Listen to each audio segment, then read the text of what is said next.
Hi friends, welcome to our channel పిచ్చి క్రిషన్. నేను మీ నందుని. ఎలా ఉన్నారు అందరూ? బాగున్నారా? అందరూ చాలా బాగుండాలని మనస్ఫూర్తిగా కోరుకుంటున్నాను. అందరికీ బిలేటెడ్గా శ్రీరామనవమి శుభాకాంక్షలు. ఆ శ్రీరాముని సీతాదేవి ఆశీస్సులు ఎప్పుడు మీకు ఉండాలని మనస్ఫూర్తిగా కోరుకుంటున్నా.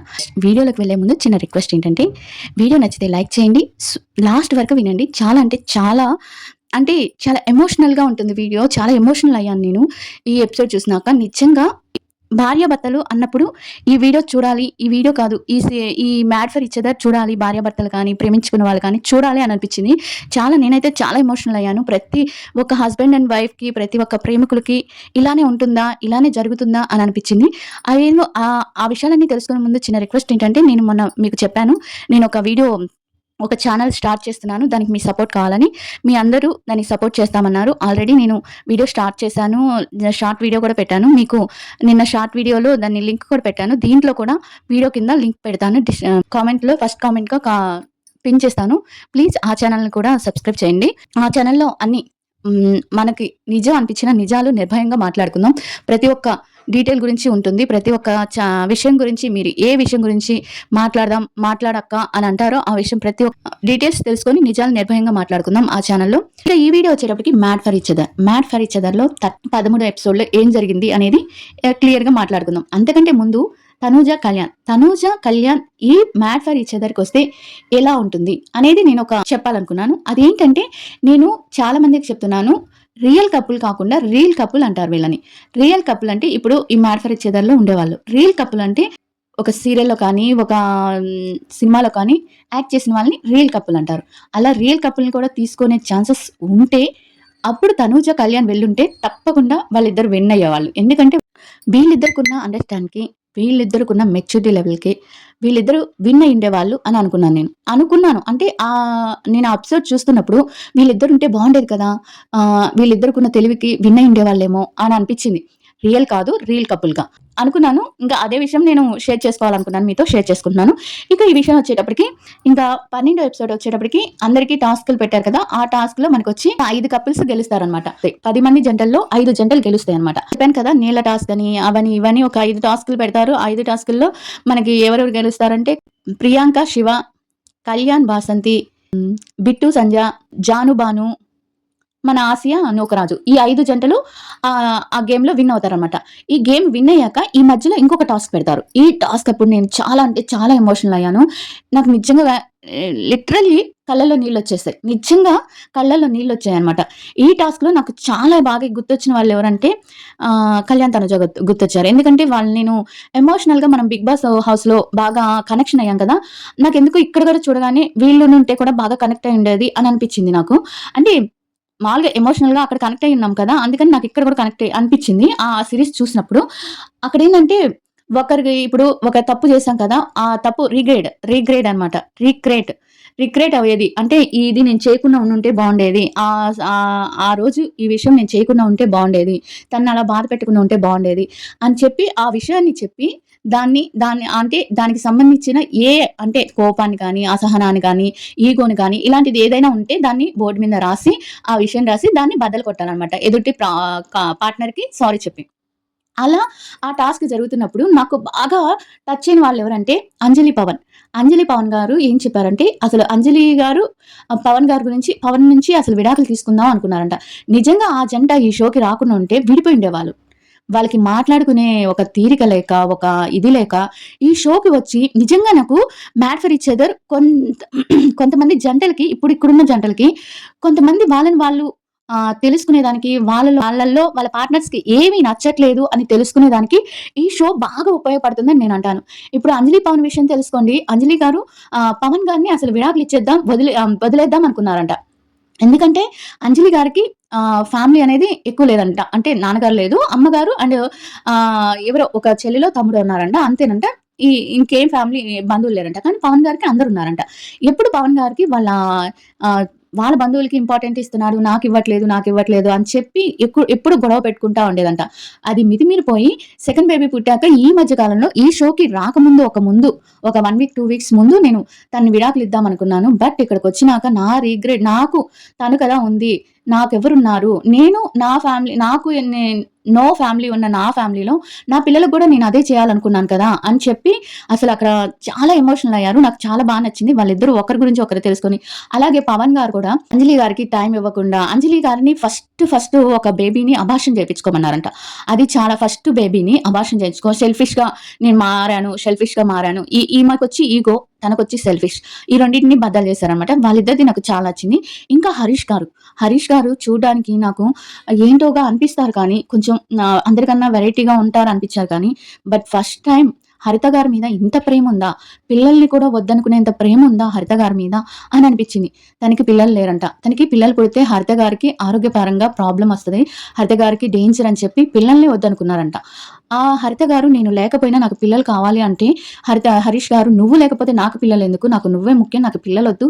కావాలంటే నువ్వు డాక్టర్‌లని వేడుకున్నారు అక్కడ. హరీష్ గారిని చూస్తే నాకు చాలా అంటే చాలా బాధేసింది ఆ టైంలో.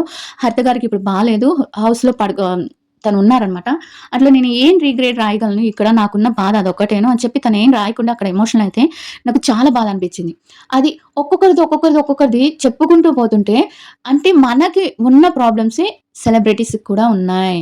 మనకున్న ఇంట్లో మామూలు ప్రాబ్లమ్సే వాళ్ళకి ఉన్నాయి. వాళ్ళు చిన్న చిన్న విషయాలకి అంటే చిన్న చిన్న ఈగో, చిన్న చిన్న సెల్ఫిష్ ఈ టాస్క్ అనేది నాకు చాలా నచ్చింది. అందరూ రిగ్రెట్ అయ్యారు. అందరూ బాధపడ్డారు. అందరూ వాళ్ళ తప్పుల్ని తెలుసుకున్నారు. వాళ్ళ పార్ట్నర్స్‌కి సారీ చెప్పారు. ఇంకెప్పుడు ఇలాంటివి చేయకుండా ఉంటాము. అంటే ప్రతి ఒక్కరిలో ఉంది. ప్రతి ఒక్కరిలో ఒక్కొక్క లోపం ఉంది. ప్రతి ఒక్కరిలో వాళ్ళ లోపాలు వాళ్ళు తెలుసుకునే ఛాన్స్ ఈ 'మ్యాడ్ ఫర్ ఈచ్ అదర్' ఇచ్చింది. నాకు సూపర్ అనిపించిందబ్బా! అసలు నిజంగా వండర్‌ఫుల్ అనిపించింది నిజంగా. మెల్ట్ అయ్యాను నేనైతే. ఒక హౌస్ ఒక హౌస్ వైఫ్‌కి, ఒక హస్బెండ్‌కి, ఒక కపుల్‌కి పిల్లలు పుట్టినాక ఒక ఫ్రీడమ్ అనేది ఉండాలి. ఒక ఫ్రీనెస్ అనేది ఉండాలి. పిల్లలు పుట్టాక వాళ్ళు కొన్ని రోజులు ఎటైనా వెళ్ళి వాళ్ళు పర్సనల్‌గా స్పెండ్ చేయాలి. చేస్తేనే వాళ్ళలో వాళ్ళకున్న లోపాలు పరిష్కరించుకోగలరు. వీళ్ళందరికీ ఈ షో ఒక అదృష్టం అని చెప్పుకోవాలి. అలా ఆ టాస్క్ అయిపోయింది. ఆ టాస్క్‌లో అందరూ చాలా ఏడిపించారు. అసలు నిజంగా ఏడిపించేశారు నన్నైతే. తర్వాత ఈ టాస్క్ అయిపోయినాక ఇంకా శ్రీముఖి వచ్చింది. 13వ టాస్క్ 13వ ఎపిసోడ్‌లో అక్కడ 12వ ఎపిసోడ్ అయిపోతుంది. ఇంకా 13వ ఎపిసోడ్‌లో శ్రీముఖి వస్తుందనమాట. శ్రీముఖి వచ్చినప్పుడు ఎవరు గెలిచారో ఇంకా హరీష్ రాలేడనమాట. బయటికి కూడా రాడు. శ్రీముఖి వచ్చినా రాడు. ఎందుకంటే హరిత గారికి బాలేదు. అప్పుడు హరిత గారు అంటే "నువ్వు ఒక్కడివైనా వెళ్ళొచ్చు కదా!" అంటే "నేను ఒక్కడిని వెళ్ళినా నీకు అవసరం కదమ్మా కన్నా ఇక్కడ.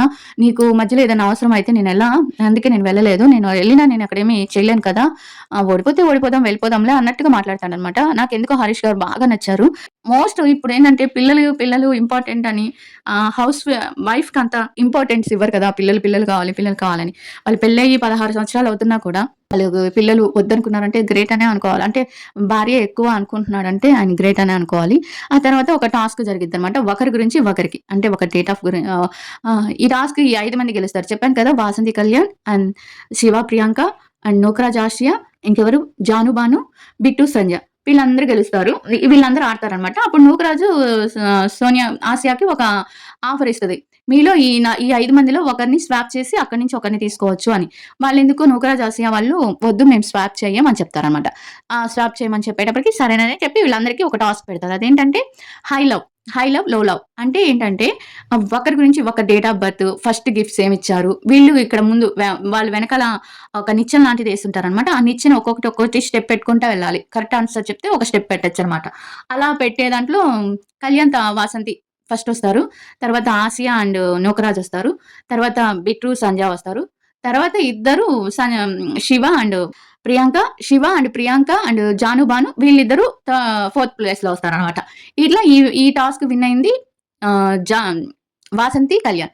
వీళ్ళిద్దరూ ఫస్ట్‌లో అస్సలకి 3, 4 ప్రశ్నల దాకా ఓడిపోతారు. 0 పాయింట్స్‌తో ఉన్నవాళ్ళు సడెన్‌గా విన్ అయిపోతారనమాట. చాలా అంటే దీంట్లో ఒక యానివర్సరీ గురించి చెప్పమన్నప్పుడు శివ, ప్రియాంక వాళ్ళ ప్రపోజ్ చేసిన డేట్ ఏమో తను చెప్తాడు 7 అని. ఈమేమో తను రిలేషన్‌షిప్ కొనసాగించిన డేట్ రాస్తదనమాట. అక్కడ పోతుంది. దానికి శివకి బాగా కోపం వచ్చేస్తది. "నువ్వు ప్రపోజ్ చేసింది నువ్వే కదా ఫస్ట్ ప్రపోజ్ చేసింది నాకు." అక్కడ నాకెందుకో శివ ఏమనిపించాడంటే శివ ఏదైనా హైపర్‌గా ఉంటాడు. అది కోపమైనా కానీ, సంతోషమైనా గానీ కంట్రోల్ చేసుకోలేడు. అంతమందిలో కూడా ప్రియాంక గారి మీద అరిచేసాడు. ప్రియాంక గారు అని అంటాడు కానీ అరిచాడు. "మీకు అది కూడా తెలీదా? నువ్వు ప్రపోజ్ చేసింది నీకే తెలీదా?" అని చెప్పినట్టు అరవటం అనేది నాకు నూకరాజు ఆసియా కూడా నూకరాజు కూడా నచ్చలేదు. ఎందుకంటే తను అంతమంది ముందు తను ఆసియా మీద కూడా అరిచేసాడనమాట. కొన్ని విషయాలు ఇలా 2, 3 తప్పయ్యేటప్పటికి వాళ్ళలో ఉన్న కోపం అది బయటకొచ్చేసి అక్కడ అంతమందిలో కూడా ఒక కోపాన్ని ప్రదర్శిస్తారనమాట. అంటే వాళ్ళ పార్ట్నర్స్‌ని కొంచెం ఇన్సల్ట్‌గా మాట్లాడినట్టు అనిపిచ్చింది నాకు. అలా ఆ టాస్క్ అక్కడికయిపోతుంది. ఆ తర్వాత మ్యాన్షన్‌లోకెళ్ళిపోండి. మ్యాన్షన్‌లోకెళ్ళినాక మీకు ఎవరు హైలో ఉన్నారో చూద్దాము. అప్పుడు చూద్దామని చెప్పి శ్రీముఖి ఎళ్ళిపోతుంది.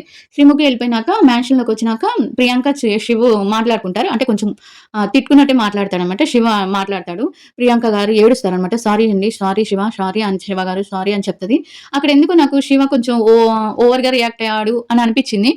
తర్వాత వాళ్ళెలానో కొంచెం బావుంటారు. ఇంకా ఈ టాస్క్‌లో విన్ అయిందొచ్చి మన వాసంతి కళ్యాణ్. 45 పాయింట్లతో మార్నింగ్ క్రెడిట్స్‌తో 45 పాయింట్లతో టాస్క్ విన్ అయ్యారనమాట. వాళ్ళకి క్యాండిల్ లైట్ డిన్నర్ వాళ్ళ యానివర్సరీ కూడా ఆ రోజే అనమాట. క్యాండిల్ లైట్ డిన్నర్ వస్తుంది. ప్రిపేర్ చేస్తారు. మనకి ఆసియా వాళ్ళకెలా ప్రిపేర్ చేశారో అట్లా వీళ్ళకి కూడా ప్రిపేర్ చేశారు. ఆ డిన్నర్‌కి తీసుకురావాలని శివ, ప్రియాంక ట్రై చేస్తారు. 40 పాయింట్లతో ఒక 5 పాయింట్స్‌తో ఓడిపోతారనమాట. దానికి చాలా ఫీల్ అవుతాడు ప్రియాంక ఫీల్ అవుద్ది కానీ శివ బాగా ఫీల్ అవుతాడు. అప్పుడు ప్రియాంక అంటది, "నువ్వు నన్ను క్యాండిల్ లైట్‌కి డిన్నర్‌కి తీసుకుపోకపోయినా పర్లేదు. నెక్స్ట్ వీక్ తీసుకుంటాం. ఎందుకంత సఫర్ అవుతున్నావు? మనమేమి 0 మార్క్స్‌తో ఓడిపోలేదు కదా! ఓన్లీ 5 మార్క్స్ తేడాతో విన్ అవ్వలేకపోయాం. దానికెందుకు అంత ఇదవుతున్నావు? అలా అయితే నువ్వు కూడా కొన్ని పొరపాట్లు చేసావు కదా! అలాంటప్పుడు నేను కూడా నిన్ను ఆహ్, బ్లేమ్ చేయాలి కదా!" అని చెప్పి కొన్ని మాటలంటదనమాట. అక్కడ ఇద్దరు సర్దుకుంటారు. తర్వాత వచ్చి ఇక్కడేందంటే నటరాజు గారు మన హరీష్ గారికి సారీ చెప్తాడు. నటరాజు గారు మాస్టరు హరీష్ గారికి సారీ అంటే ఒక ఈగోని చంపుకొని నటరాజ్ మాస్టర్ మామూలుగా అసలు ఈగోని చంపుకోడు. అలాంటిది హరీష్ గారికి ఆ రోజు మాట్లాడిన మాటలకి తనెంతో గొప్ప వ్యక్తి అని అనిపించిందేమో నటరాజ్ మాస్టర్‌కి. ఏమో తెలీదు. మరి వైఫ్‌ని అంత బాగా ప్రేమిస్తున్నాడని ఎక్కడో చిన్న ఇదొచ్చినట్టుంది. నటరాజ్ మాస్టర్ పిలిచి అందరి ముందు ఆ రోజు నేను మీ వైఫ్ దగ్గర కొంచెం అంటే మీ వెనకాల ఇలా బిచ్చగాడు వేషం వేసిన రావణాసుడు అని అనకుండా ఉండాల్సింది. ఐయామ్ వెరీ సారీ అండి. నేను సారీ చెప్పాను అని చెప్పగానే హరిత గారు గూడా వచ్చి నేను గూడా మీ క్యారెక్టర్ అనాలిసిస్ చేయటం అనేది నాకు చాలా బ్యాడ్ అనిపించిందండి. నేను నా నోటి ద్వారా మిమ్మల్ని ఏమైనా బ్యాడ్‌గా అనుంటే ఐయామ్ సారీ అనగానే మ్యాన్షన్ హాల్ అంతా దద్దరిల్లిపోద్ది సౌండ్‌తో, చప్పట్లతో. అప్పుడు ఇద్దరు హగ్ చేసుకుంటారు. వాళ్ళ నటరాజ్ వైఫ్ కూడా వచ్చి మన హరిత గారిని హగ్ చేసుకుంటది. హరిత గారు కూడా నటరాజ్ నీతుకి సారీ చెప్తారనమాట. ఇలా వాళ్ళు ఫస్ట్ టైమ్ సారీ చెప్పుకుంటారు. నాకు వీటన్నిటిలో అర్థమైందేంటంటే, ఇలాంటి ప్రోగ్రామ్స్‌కొచ్చినప్పుడు సెలబ్రిటీస్‌కి వాళ్ళలో ఉన్న లోపాలు అంటే బయట ఉన్నప్పుడు ఇవన్నీ మాట్లాడుకోలేరు.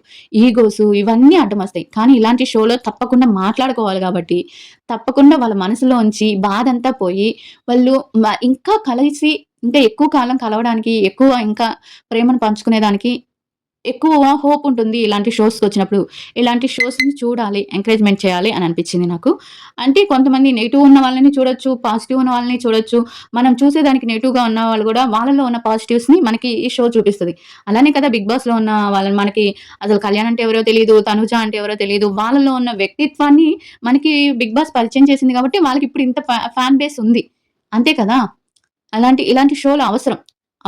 నాకు నిజంగానే అనిపిచ్చింది. ఇలాంటి షోస్ చూసినప్పుడు మనకెందుకు అవసరం అని అంటావు అక్క? అంటే ఇలాంటి షో చూసినప్పుడు మనం గూడా మన పార్ట్నర్స్‌తో ఇలా మాట్లాడుకుంటే బావుంటుందేమో! ఇలా ఒక రోజు స్పెండ్ చేసి తనకి టైమ్ ఇస్తే బావుంటుందేమో! ఇలాంటి షో చూసినప్పుడు పార్ట్నర్స్ కలిగే థాట్స్ అన్నమాట. ఇలాంటి థాట్స్ వల్ల కొంచెం వాళ్ళిద్దరి మధ్య మిస్‌అండర్‌స్టాండింగ్స్ ఉన్నా కూడా అండర్‌స్టాండ్ చేసుకొని వాళ్ళు కలిసి ఉంటారు అని అనిపిచ్చింది నాకు. ఎందుకో బాగా అనిపిచ్చింది. అలా వాళ్ళ క్యాండిల్ లైట్ డిన్నర్‌తో ఎపిసోడ్ ముగిసిపోతుంది. 13 ఎపిసోడ్. ఇక ఈరోజు రాత్రికి ఏం జరుగుతుందో చూడాలి. 14 ఎపిసోడ్ ఏం జరుగుతుందో చూసి మీకు రేపు ఎపిసోడ్ గురించి చెప్తాను. అండ్ ఈ వీడియో నచ్చితే లైక్ చేసి సబ్స్క్రైబ్ చేయండి. అంతే కాకుండా నా నందు ట్రూవిజన్‌ని కూడా నా న్యూ ఛానెల్ నందు ట్రూవిజన్‌ని కూడా సపోర్ట్ చేసి ఇలానే పైకి తీసుకొస్తారని అనుకుంటున్నాను. దాన్ని అందరూ సబ్స్క్రైబ్ చేసుకోండి. ప్లీజ్.